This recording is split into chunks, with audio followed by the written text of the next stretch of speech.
LiSTNR production. For over 70 years, the mystery of the Somerton Man has fascinated detectives, historians, and conspiracy theorists alike.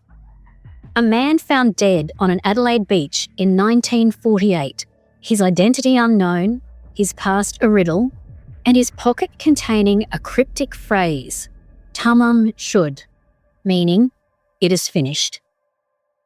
But what if it isn't finished? In this episode, hear from Professor Derek Abbott, a man who has spent decades unravelling this enigma, and now he claims to have the answer. Using DNA technology, Derek has identified the Somerton Man. But does this revelation truly close the case? Or does it open even deeper questions about who the Somerton Man was, how he died, and the strange, almost spy-like clues surrounding his final days? My name's Catherine Fox. I'm a former GP, crime author, and screenwriter. I'm enthralled by forensics and have spent thousands of hours researching for books and screenplays. So I thought, why not turn my research into a podcast? Every week, you'll be joining me in discovering how forensic science is helping solve high-profile crimes in Australia and around the world.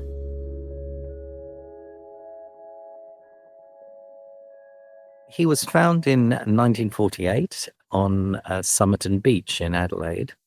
A couple of jockeys happened to gallop past him, went right up the beach, did their training, came all the way back and noticed that the body hadn't moved at all.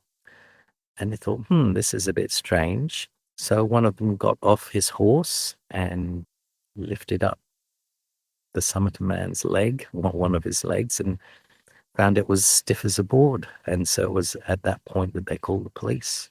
What was he wearing? That's the interesting thing. He was wearing a suit, not a matching suit, a kind of blazer and smart dress trousers, tie, white shirt, brown shoes. He was found very close to a little staircase that went down from the esplanade to the beach. He obviously had just walked down that staircase and just lay down. Did the police have trouble identifying him? Absolutely. So when the police found him, they had no idea who he was. He got rushed off to the Royal Adelaide Hospital in an ambulance. He was pronounced dead at the hospital, went off to the mortuary, and the autopsy really didn't reveal anything. They thought, might have been a poison or something, but they couldn't detect any poisons or drugs with the technology of the day. And the cops at that time were quite sanguine about it all, thinking, we don't need to worry about this guy, somebody will come forward any day, a missing wife or brother or relative, and will identify him. And it never happened. So all the police had at that stage is they had no identification. They had his clothing, his physical autopsy results. What else could they go on? That was the problem. They had really nothing else to go on. And so the coroner of the time, his name was Tom Cleland, started to get desperate. So he contacted actually a first cousin of his called Bert Cleland, who was a pathologist. He asked Bert, can you have a look at this case because we're stuck? So Bert Cleland, went into the mortuary, examined the body carefully, and then examined the man's clothes very carefully and the contents of the man's suitcase. I should say the police, shortly after he was found dead, did find his suitcase in a locker room of the Adelaide railway station.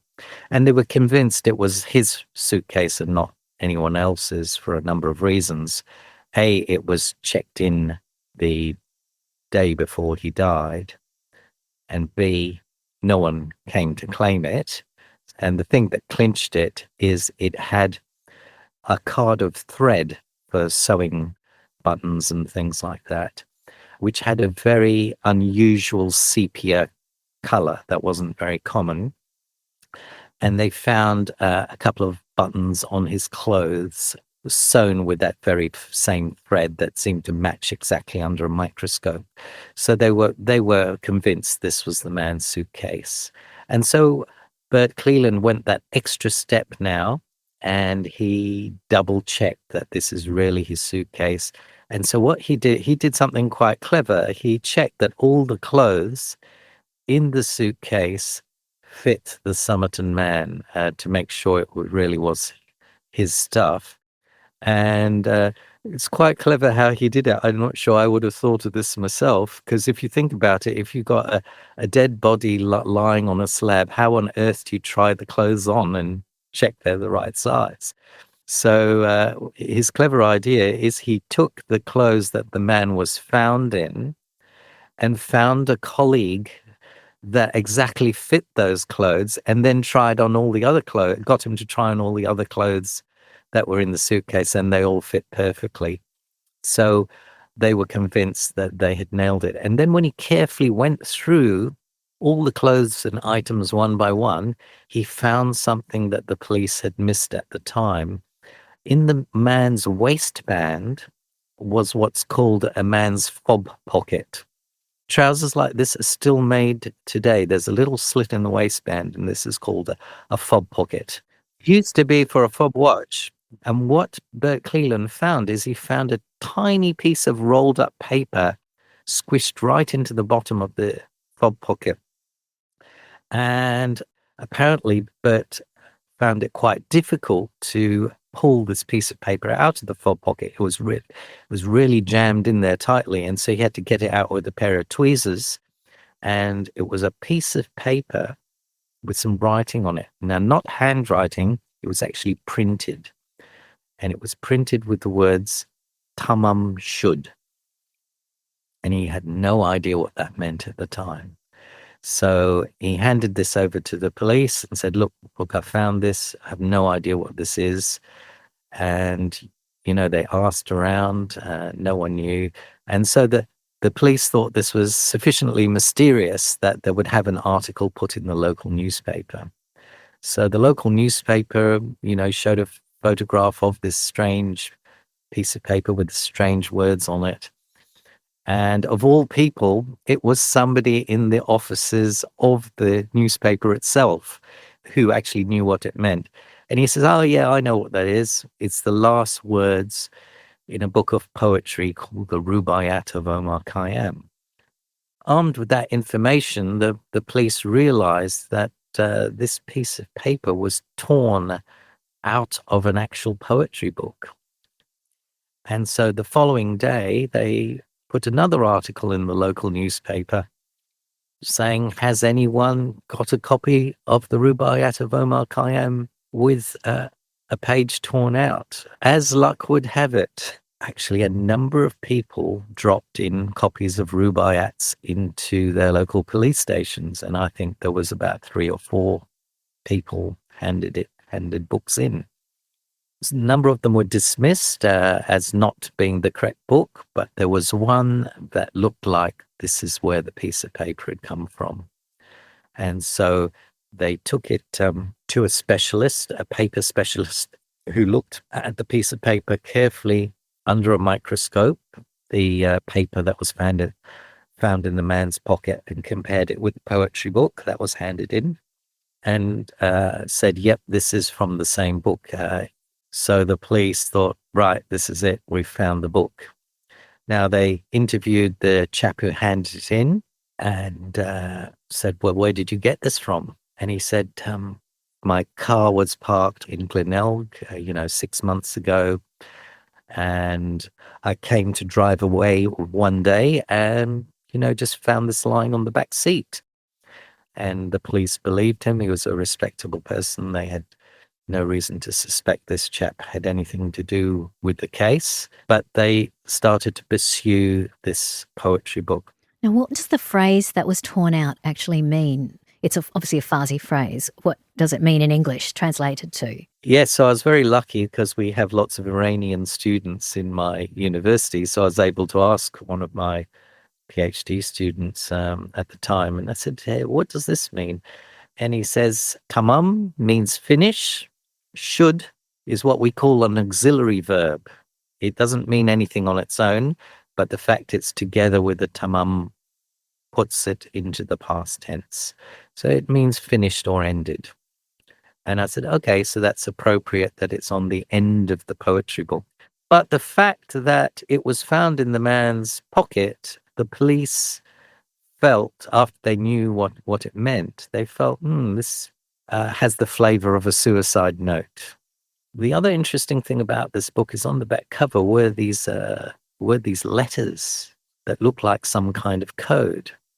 And so that really ignited the interest of the police at the time, because it felt to them that it was some kind of World War II cipher.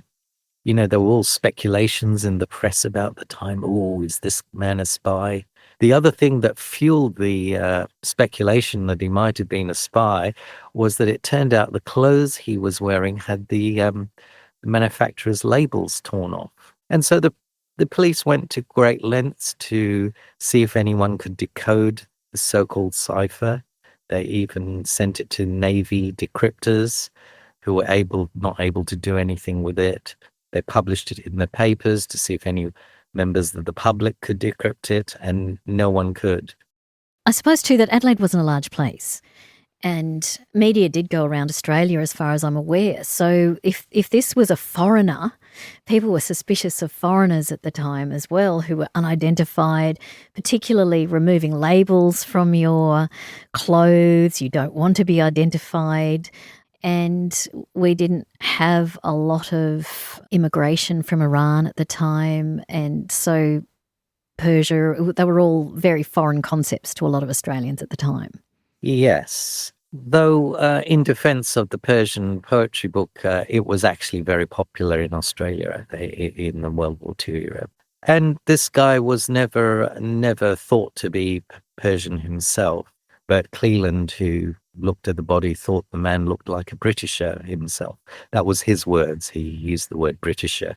So, no, he was never suspected to be exotically foreign, but yes, possibly could it be Russian, perhaps, was what some conspiracy theorists were thinking at the time. So taking this a step further, the so-called code letters never led anywhere, but there was some more clues on the back of the book. In very, very tiny writing were about 3 phone numbers. We're not sure what one of the phone numbers is, but I've managed to track down one of the retired police who was involved in this case, who I think is still alive, who confirmed that one of the phone numbers was the phone number of a local bank. And he said at the time he did interview the bank and they did not want to release any records, and they weren't obliged to, because this was never classed as a homicide. It was always classed on the police file as a suicide, really. But yeah, so that didn't really lead anywhere. But then one of the other phone numbers was interesting, because the police rang that and they found that it was the phone number of a local lady. It turns out she lived only about 5 minutes walk from where the man was found dead. So the police knocked on her door. His name was Errol Canny. He knocked on the door and it was a young lady. I think she was about 27 at the time, and her name was Jo Thompson. She said that when the cops knocked on her door, they actually held up the book and said, have you seen this poetry book before? And she said, yes. So Errol Canny said, aha, so you know about this man on the beach then? And she said, oh, no, sorry, I know nothing about this. What I meant was I hadn't seen that book that you've got in your hand. What I meant is I've seen an Omar Khayyam book before. And so Errol then said to her, okay, have you given one of these to anybody of late? And she says, the only time I gave a copy of a Rubaiyat was to a man by the name of Alf Boxall back in 1945. So the police got all excited at this point. They thought, aha, Alf Boxall must be our man. So they sent the police out, the local police in Sydney, to go look him up. And unfortunately, or should I say fortunately, Alf Boxall was alive and well with his copy of the Rubaiyat that Joe Thompson had given him. And so when I was investigating this case and found these sorts of details out, my interest was piqued about this lady. And I'm thinking, she knows something that she's not letting on. And so what I did some investigations, to find out who she was first, because her name was never publicly released in the newspapers at the time. But there was enough info in the papers. They said which hospital she had trained in Sydney as a nurse, and that she lived close to where the Somerton man was found dead. And so by pulling up the hospital student records and, electoral roll records and things, I was able to piece it all together and find out who she was. And then to my disappointment, I found that she had died 2 years earlier. I was really gutted by that. And then I thought, okay, does she have any descendants? So I did some work on that and found that she had a son by the name of Robin Thompson. And turned out that Robin Thompson was quite a good ballet dancer. He had worked for the Australian Ballet. I was able to find photos of him in newspapers of the 70s. When I saw his photo, I thought, hello, this is interesting. His ear looked very similar to the Somerton man's ear. The Somerton man had a very strange looking ear in his photo, because we do have an autopsy photo that survived, and we can see the ear at least on one side of his head. And the lower hollow of most people's ears is a lot bigger than your upper hollow, because you've got an upper and lower hollow in your ear. The Somerton man's is upside down. It's the other way around. And it appeared that Robin Thompson's ear was like that. And the other thing that piqued my interest was that he was a ballet dancer. And one of the things Paul Lawson had always said, this is the taxidermist who had seen the body up close, he said that when he, took the body out of the mortuary fridge to make the plaster bust, he noticed that the man's calf muscles were extremely strong and well formed, rather like that of a ballet dancer. And so you can see my head spinning now. Could Robin Thompson be his son? And so when I delved into the records and found, lo and behold, Robin Thompson was born out of wedlock. And so I thought, that's interesting. So you've got this son who would have been about 1 year old at the time of Somerton Man came to visit. He's got his mother's phone number, and he's found dead 5 minutes walk away. What sort of coincidence is that? And to make the coincidence even more, I carefully read the inquest notes, and it turns out that the Somerton man's lateral incisors were missing. That's your two teeth that are next to your Bugs Bunny teeth in the front. But then the pathologist makes it clear that there were no gaps. So in other words, his canine teeth were right next to his middle teeth. And so I talked to dental experts at my university, and I said, tell me about teeth like that. Is that normal? They said, yeah, that happens for a very small percentage of the population, and some people just don't grow those teeth.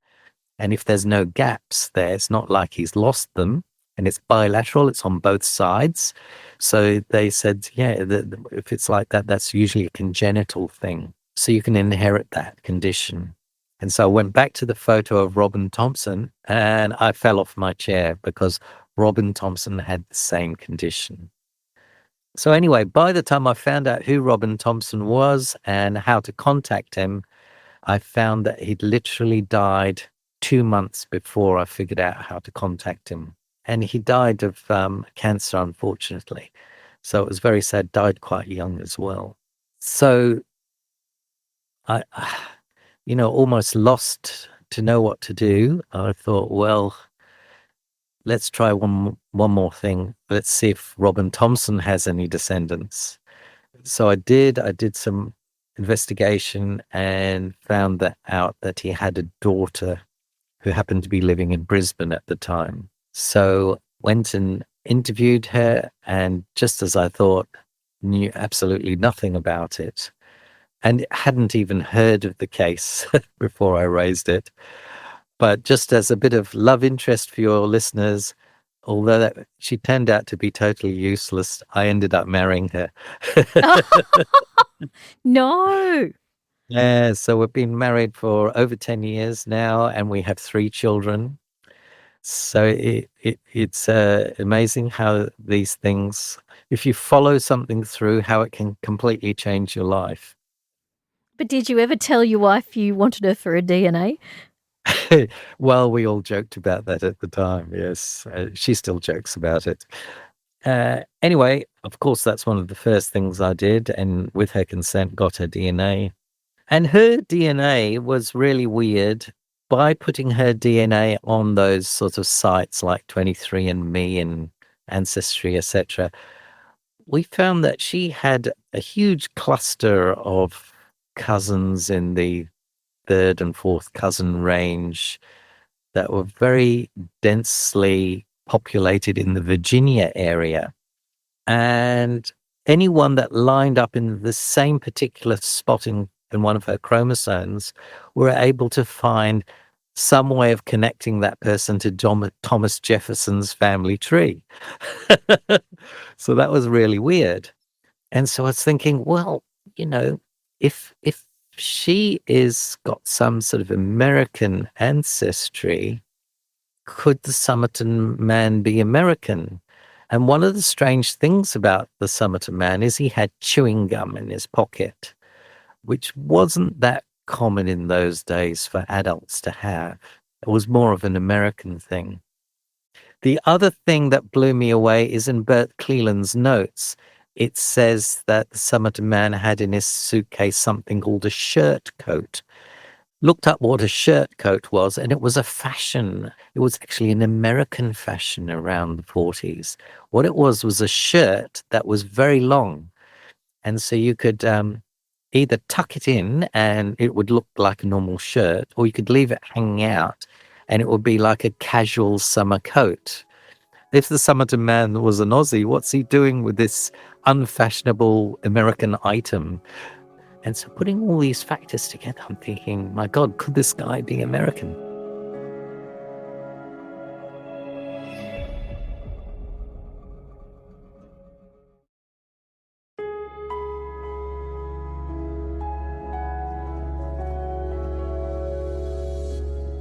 Wouldn't it have been simpler to try and get DNA to start with rather than all the surmising and all the circumstantial? At this point, was there any DNA specimen available from the Somerton Man? So, yes, so in parallel with all this surmising, we, of course, got ourselves busy with trying to get the man's DNA. So it was quite early on in the piece, I think around 2002, the Somerton Man's plaster bust that he was molded off his body has always been stored. And so it was around 2002 that I first looked at this bust really closely and noticed it's got his hairs sticking out of it. Because it was molded directly off the body, it had ripped some of his hairs out and they were stuck in the plaster. So, with permission of the police at the time, I went along and with a colleague from the university, her name was Janet Edson, who was an expert in hair and also a DNA analysis of hair. We went into the museum and she got out her magnifying glass and pair of tweezers. And this is where the science comes in now, because according to the scientific wisdom of the time, if you want to get DNA out of a hair, you must get the hair root. Turns out that's not true anymore, spoiler alert, but back then when we were extracting the hair, it was true that you had to get the hair root. So we were wondering how to get these roots out of the plaster because it was stuck into the plaster root downwards. So I toyed with the idea of maybe slightly softening the plaster with a bit of lemon juice so we could slide the hair out. But we felt we couldn't do that in good conscience because this is a historical item now in a museum, and you can't alter it in any way. It would be wrong to do that. And the problem Janet found is that when she tried to yank the hairs out with a pair of tweezers, because they're so old, like 70 years old hairs, they would just snap. So she found the clever trick. She went around with her magnifying glass and she looked for places where hair was lodged in the plaster in a cluster of hairs. And she would pull out the hair that was in the center of the cluster and it would slide out beautifully because it wasn't actually totally attached to the plaster. So we ended up with quite a few hair roots. We also got quite a few hairs that had the roots snapped off. We kept those as well. And so what she was able to do is go back to the DNA lab and do her best with extracting DNA out of those hairs. And I think the first trial they used about, I think, one hair root and couldn't get much out of it at all. All they could do was get the Somerton man's maternal haplotype, which was H. It wasn't even the full haplotype. Now, just for people's listeners who are listening in, wondering what a haplotype is, every male on the planet and every female on the planet is descended from, I can't remember how many it is, but let's say about 50. You're descended from about one of 50 different males or one of 50 different females. The original DNA of the male or female that you're descended from is called the haplotype. And so this group H, we can look that up and we can see that it's pretty widely spread all around Europe. So it gave no geographical information about which country he came from. But the H confirmed what we already knew. We know he looks European, so it was no great surprise to be an H. We got nothing off of the dad's side. And so the science behind that, why that is it turns out that in human cells, the mitochondria, which is inherited from your mother, there's many more copies of that than the Y DNA in the cell. Nature is sexist sometimes, and in this case, it's sexist in favor of women, and the mitochondria is in more abundance in your cell. And so the concentration levels of that were much higher, and so we're using the technology at the time, we're able to extract this fact that it was an H, but we weren't able to get anything from the father's side. But the concentration wasn't enough to get a sequence or anything else we needed to identify the man. But it gave me hope. It made me think, if it's at least given us this, it means that the DNA isn't destroyed. Because a lot of, naysayers that were saying to me, oh, you'll never get any DNA out of this, because they were saying, look, the body was, before it was buried, was actually preserved in formaldehyde.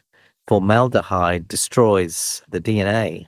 And so the fact that we didn't get any problems with the formaldehyde for extracting this haplotype said to me that, so the formaldehyde didn't permeate throughout the body completely.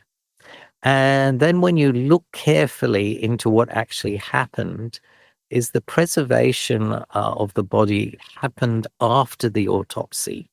Because you see, what normally happens is when you preserve a body with formaldehyde, what you do is you pump the formaldehyde through the veins of the body and you pump it right throughout the body, and the formaldehyde permeates everywhere.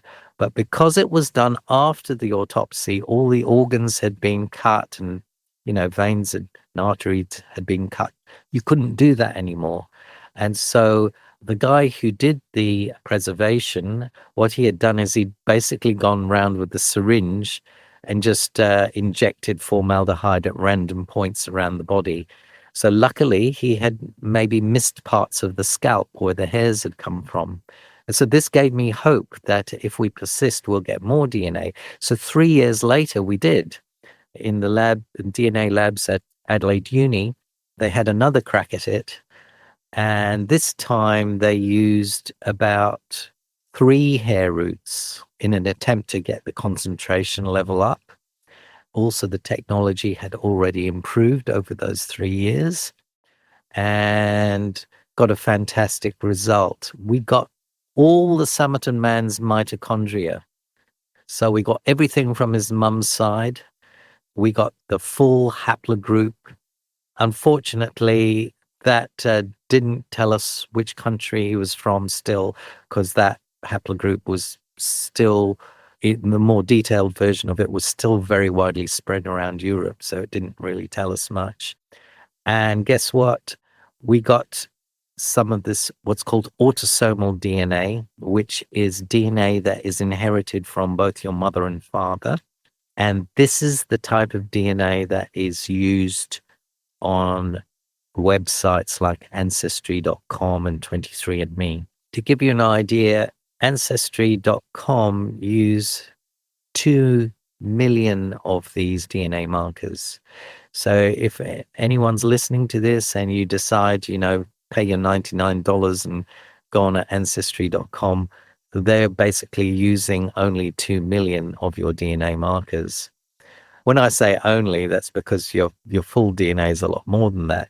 But it's still a lot, because when you look at what police do, when police catch criminals, they only use about, depending on which jurisdiction you're in, they use, somewhere around 23. So in the second round of DNA tests, as I said, we got the whole mitochondrial genome, but the autosomes, which is what you need to get onto all the websites like Ancestry.com, etc.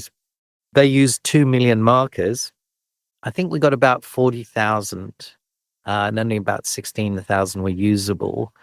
But 16,000 is tiny compared to 2 million. So these things really need you can get away with less than 2 million. You can get away with 500,000, but 16,000, too small. It just wouldn't work. So we still don't know who the Somerton man is at this point. At this point, yes. So what I did then, I had been working with Colleen Fitzpatrick, who is a world expert in this sort of stuff. 3 years later than that, she was saying to me, let's see if we can, perhaps use a lab in America to do this rather than your university lab. And I was thinking, yeah, I think to move this along, maybe this is a good idea. So I had full intentions of taking these few hairs with me, packing it in my suitcase and traveling to America and actually hand delivering it, because I did not want to part with it in the post or anything like that. But guess what? COVID happened. And all the flights were cancelled.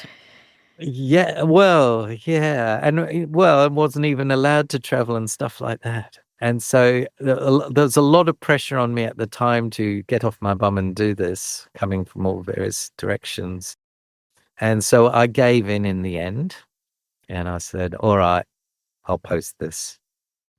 But I did something sneaky. I didn't post the Somerton man's hair. I posted some other hair just as a test case.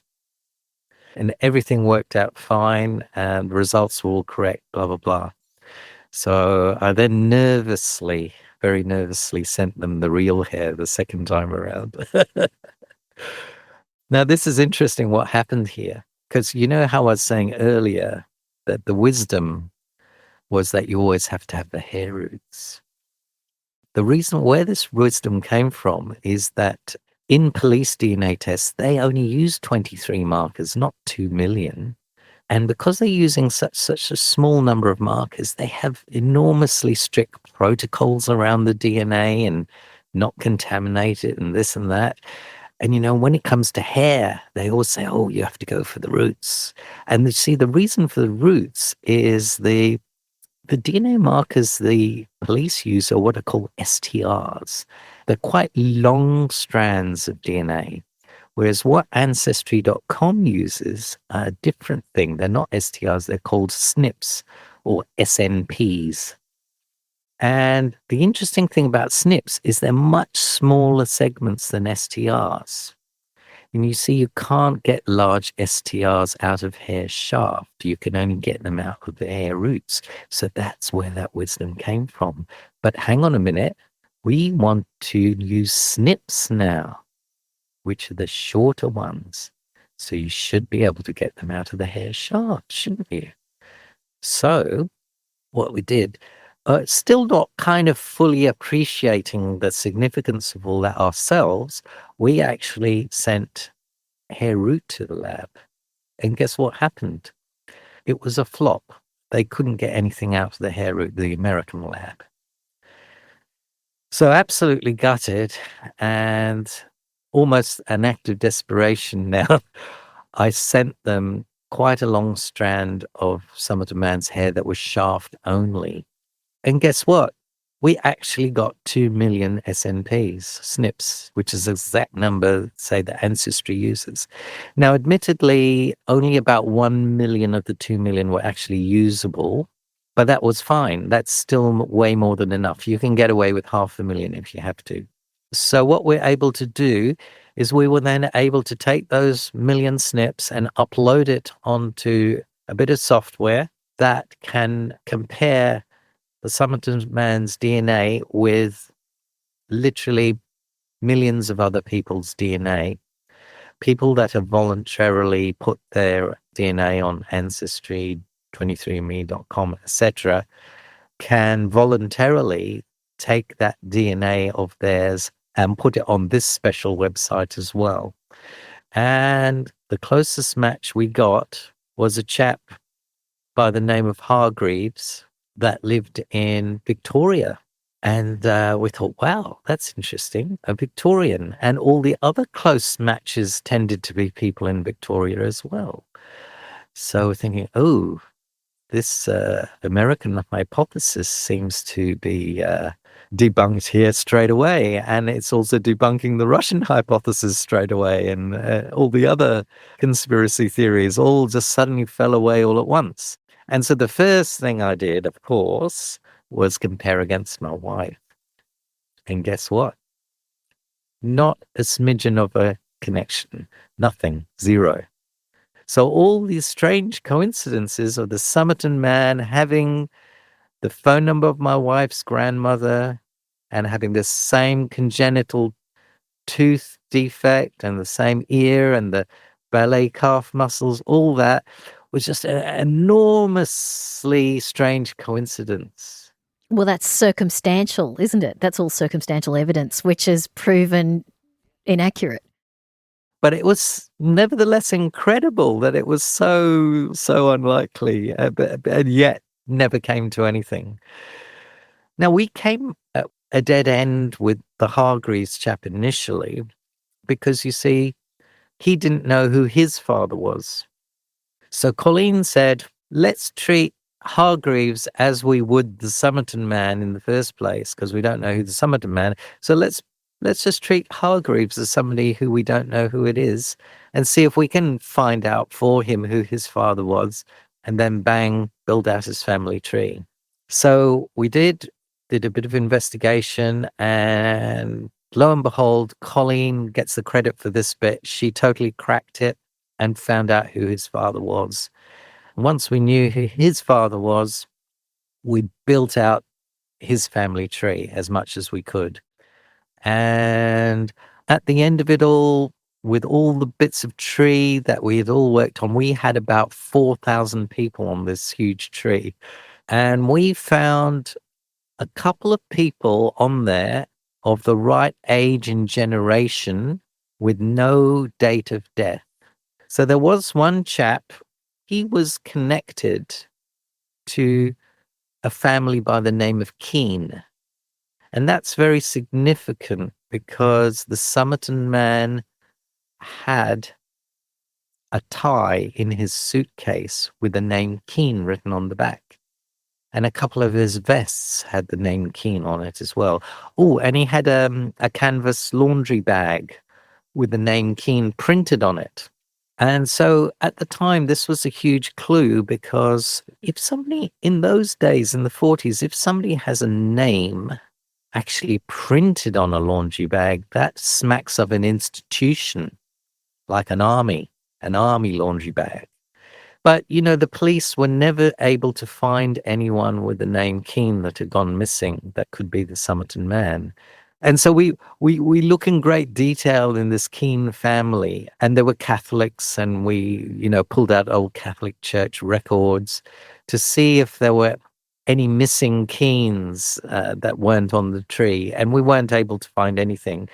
But then we found this guy that was an in-law of one of the Keanes with a missing date of death, and decided to look at him more closely.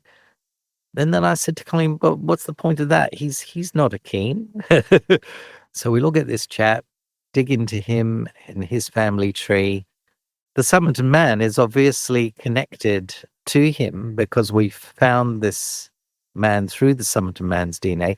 But to prove it, you need to triangulate. So what we did is we thought, what we'll do is we'll find this chap. His name was Charles Webb, with this unknown date of death. We will find descendants of his mum that are alive today and see if they will compare their DNA with Somerton Man, and that will triangulate. That will be a good triangulation.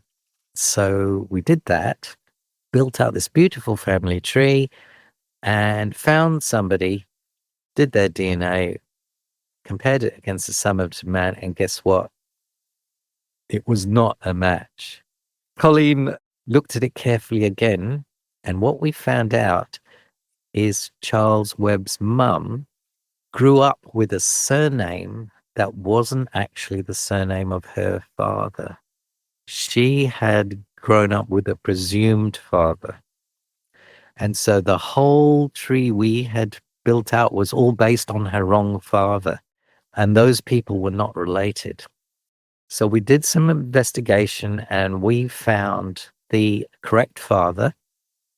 So we had to scrap the old part of the tree and rebuild it again with the supposedly correct father, and find a descendant that had descended from the mother's side of the family. And we found somebody, and his name was Antero Bonifacio. So I contacted Antero, told him the whole story, and I said, would you mind us doing the DNA thing? Normally if you say that to somebody about the DNA, they all clam up and, don't want to do it. But I was lucky with Antero, because guess what? He was a Mormon. Oh, you got to love Mormons for this. And Mormons love doing this stuff, as you all know. They're really And into preserved a lot of records around the world. Yes. Yes, they love doing their genealogies and doing their DNA. So he was on side from the word go. Now, I was still having arguments with Colleen at this stage, because I was saying, how do we know that this father of Charles Webb's mum, how would you know we've really found the right one? So what I was thinking if Antero is a hit and he triangulates, that will prove not only that we've got the Somerton Man, but we've got the right father of the mother all in one go. So I wasn't holding my breath. I was expecting Antero's DNA to be a no and not a match. And it came through eventually, some months later, and it was a match, and we all fell off our seats. And what we're able to fairly rapidly do after that is to find other people out there whose DNA was already done that connects to both sides of the family. So we're able to confirm it in multiple different ways. So what do we know? Who was the Somerton Man? Turned out that he was a chap that was born in Victoria, and his dad was a baker and actually a German immigrant. His mum was a local from Victoria, and his mum and dad got married, had about 7 or 8 kids, somewhere around there. So he was one of about 7 or 8. And so he grew up in Victoria around, I think it was somewhere in the 1920s. His father bought his own bakery in Springfield in Victoria. And basically, Charles lived at home with his parents and his brother Roy, and they both helped out in the bakery. The other brothers and sisters were a little bit older and had all left home at this stage. And it turns out Charles had a sister called Frida, and Frida married a person by the name of Gerald Keane. That was his brother-in-law. Yeah. So anyway, it turns out that Gerald had a son called John Keane. And so I looked up John Keane's details and found a war record. And this is the sad thing about all this. This is a war record that I had seen many years earlier because I was searching for any Keanes I could find. So I had actually looked at this record before and passed it over. But this was so related to the real Somerton Man, if only I had twigged back then. But anyway, when I looked at his war record, I found that Keane died in World War II. And it lists in his war record all his possessions he had, various clothes and bits and pieces that were all sent back to the parents after he had died. And it says that he had some American coins and money on him, and he had been to Chicago. And so this explains like the American tie, the canvas bag with Keane on it. So it sounds to me like it was all sent back to the parents, and the parents didn't know what to do with it, and probably gave it to Charles and said, look, because you're about the same size as your nephew, would you like his stuff? So that looks like that's what's happened. He's got his nephew's clothing. Did Charles have any children? No, Charles never had any children, and so that's what made it so hard finding him. If he had his own descendants, it would have been a lot easier.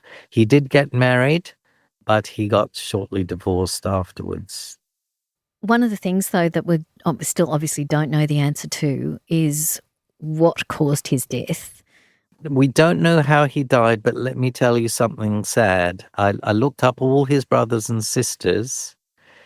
His eldest brother died the year after he did anyway, of heart failure.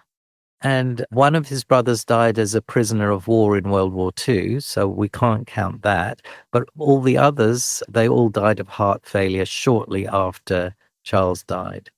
So it looks like they're all smokers, and probably they had a congenital heart issue.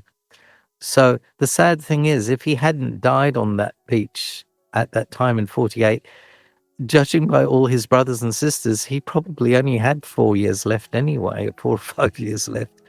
Well, Derek, thank you very, very much for telling us the story of the Somerton Man and how years and years of dedicated sleuthing and science and using innovations in science have actually helped identify him and put the case to bed. Thank you.